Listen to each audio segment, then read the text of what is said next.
அஸ்ஸலாமு அலைக்கும், welcome to our kitchen. இன்றைக்கி ஒரு பூண்டு சாதம் ரெடி பண்ண போகிறோம்.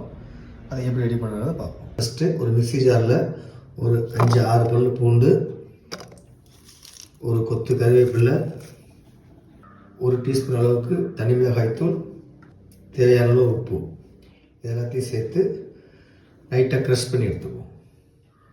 நம்ம இந்த அளவுக்கு அரைச்சி எடுத்துக்கிட்டோம்.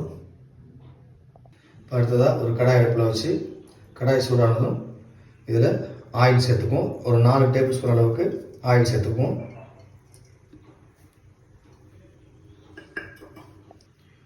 ஒரு டீஸ்பூன் அளவுக்கு கடுகு உளுத்தம் பருப்பு சேர்த்துக்குவோம்.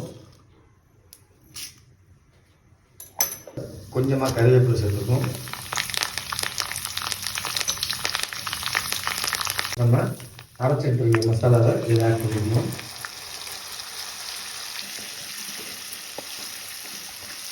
இதை ஃபுல்லாக எண்ணெயில் மிக்ஸ் பண்ணிவிட்டு இப்போ பச்சை வர மாங்காய் ஒரு 2-3 நிமிஷம் நல்லா வச்சுக்கணும். மசாலாவை சேர்த்துக்குவோம்.